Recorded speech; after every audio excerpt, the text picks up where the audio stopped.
El orgullo, la batalla permanente de todo hombre, parte 1, para comprender el problema.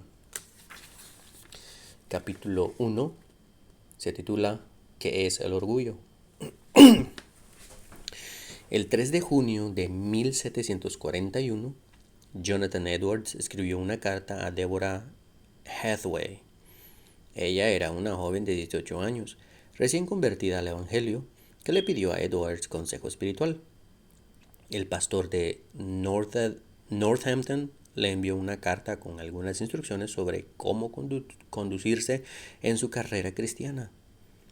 De los 17 consejos que Edwards listó, el número 8 dice lo siguiente: recuerda que el orgullo es la peor víbora que hay en el corazón, el mayor perturbador de la paz del alma y de la dulce comunión con Cristo. Fue el primer pecado cometido y yace en lo más bajo de los cimientos de todo el edificio de Satanás, y es desarraigado con la mayor dificultad, y es el más oculto, secreto y engañoso de todos los deseos, y a menudo se arrastra sigilosamente en medio de la religión, incluso a veces bajo el disfraz de la misma humildad. Con toda seguridad, Edwards tomó este concepto de la Biblia misma. El escritor del Salmo 19 sabía que el orgullo es un pecado engañoso, destructivo y difícil de vencer. Él clamó a Dios rogándole: guarda también a tu siervo de pecados de soberbia, que no se enseñoreen de mí, entonces seré íntegro. Salmo 19:13. El pecado del orgullo es tan ofensivo delante de Dios que el Señor con toda claridad afirma que lo odia. Proverbios 6:16-17, 8:13, Amós 6:8. Por eso Dios abate y humilla a los soberbios. Isaías 2:12, Daniel 4:37 y 5:20. Pedro dice que Dios resiste a los soberbios, pero da gracia a los humildes. 1 Pedro 5:5. Es claro que el orgullo no es poca cosa ante Él, no es algo que Dios tome a la ligera.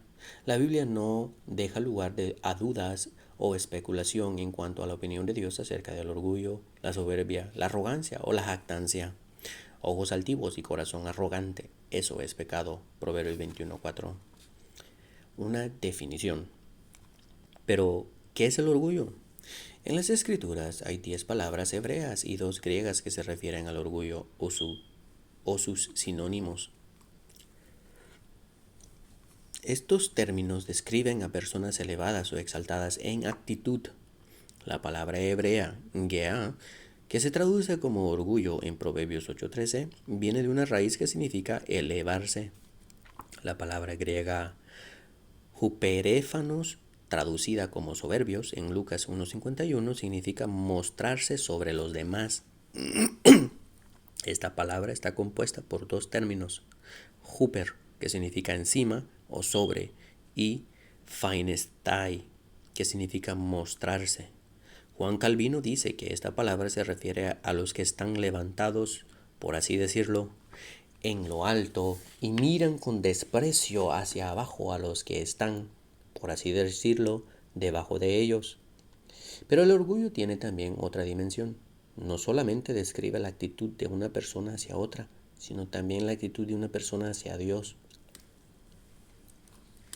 El orgulloso piensa que es independiente de Dios, que no lo necesita, incluso se cree mayor que Él. En Daniel 5:20, el profeta manifiesta cómo el corazón de Nabucodonosor se enalteció y su espíritu se endureció en su arrogancia.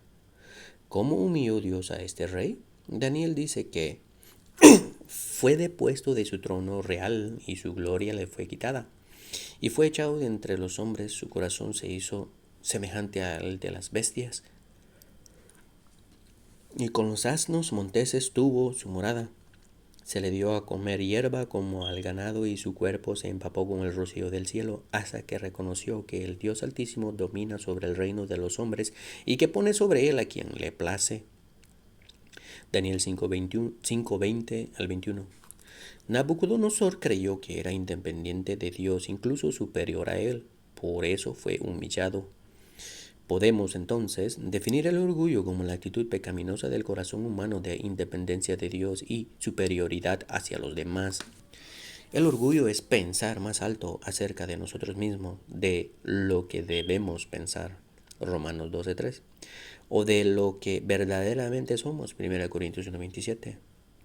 Este pecado hace que nos percibamos arriba de todo, pensando que no necesitamos de Dios y creyendo que estamos por sobre otras personas. Algunos ejemplos bíblicos. Esa actitud de independencia de Dios y superioridad hacia otros ha sido la característica del ser humano a lo largo de la historia. En las Escrituras vemos muchos ejemplos de orgullo. En las primeras páginas de la Biblia vemos que Adán y Eva fueron tentados por Satanás con estas palabras: Dios sabe que el día que de él comáis, del árbol que Dios les había prohibido comer, serán abiertos vuestros ojos y seréis como Dios, conociendo el bien y el mal. Génesis 3:5. Ellos comieron del fruto porque creyeron que serían como Dios. ¿Y quién necesita a Dios cuando puede ser como Él? 8 capítulos más adelante se encuentra otro ejemplo de orgullo. Después del diluvio, los hombres se unieron para construir una torre, la Torre de Babel. Ellos dijeron: vamos, edifiquémonos una ciudad y una torre cuya cúspide llegue hasta los cielos y hagámonos un nombre famoso para que no seamos dispersados sobre la faz de toda la tierra. Génesis 11:4.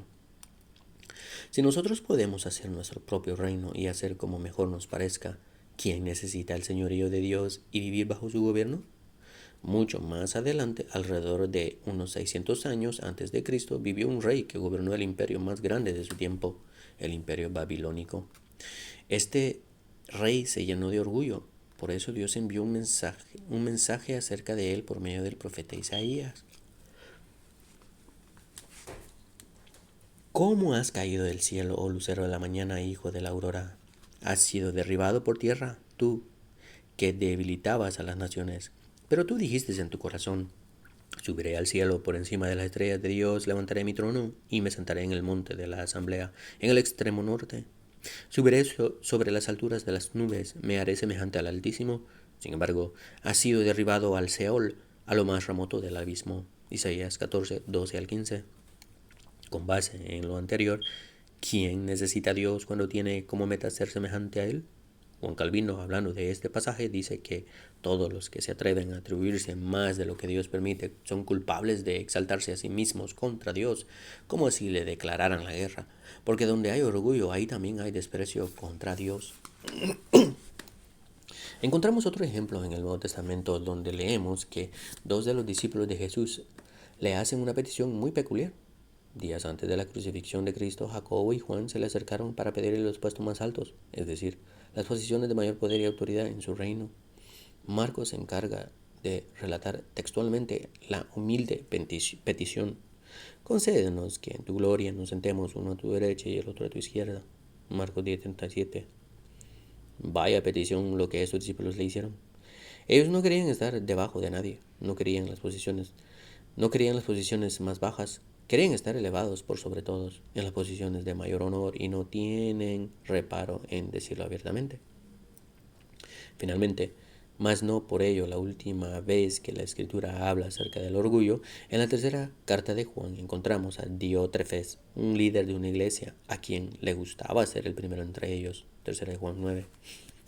Este hombre orgulloso, Diótrefes, junto con Adán, Eva, los hombres de la Torre de Babel, el rey de Babilonia, Jacobo y Juan, llenan la descripción de orgullo mencionada con anterioridad.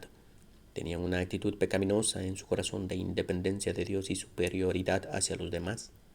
Ellos pensaron altas cosas acerca de sí mismos, se percibieron arriba, independientes de Dios y por sobre otras personas. ¿Qué hay acerca de nuestro orgullo? Es fácil notar el orgullo en otros. Fácilmente podemos detectar orgullo en los diferentes personajes bíblicos, pero no siempre nos damos cuenta de nuestro orgullo. De una manera u otra, el orgullo siempre está presente. Por eso no podemos dejar de darnos por aludidos. ¿Acaso no nos hemos considerado superiores a otros o independientes de Dios? Si somos sinceros, debemos responder con un rotundo sí, por supuesto. Podemos dar por hecho que hemos sido orgullosos y que luchamos con ese pecado cada día. Seguimos en la misma tradición de Adán y Eva, el rey de Babilonia, y Jacobo y Juan, y Diótrefes. Estar activamente consciente de tu orgullo te ayudará a permanecer alerta y a luchar contra él mismo. El famoso predicador inglés Charles H. Spurgeon dijo que el orgullo nació con nosotros y no morirá ni una hora antes que nosotros. Verdaderamente son palabras muy sabias. El puritano Thomas Brooks escribió lo siguiente sobre este pecado tan propio de la naturaleza humana caída. El primer mal que más acompaña a la juventud es el orgullo. Orgullo del corazón, orgullo por la vestimenta, orgullo por las posiciones. 1 Timoteo 3:6. Todos los jóvenes son susceptibles de enorgullecerse por la salud, la fuerza, las amistades, las relaciones, la inteligencia, la riqueza y la sabiduría. Es muy raro encontrar a un joven humilde. Aunque Brooks habla del orgullo en los jóvenes, lo cierto es que este pecado no respeta edades. A decir verdad, no respeta a nadie. Afecta a todos, desde el más joven hasta el más viejo. Todos luchamos con el orgullo y lo haremos hasta el final de nuestros días. Por eso cada día necesitamos depender de nuestro Señor.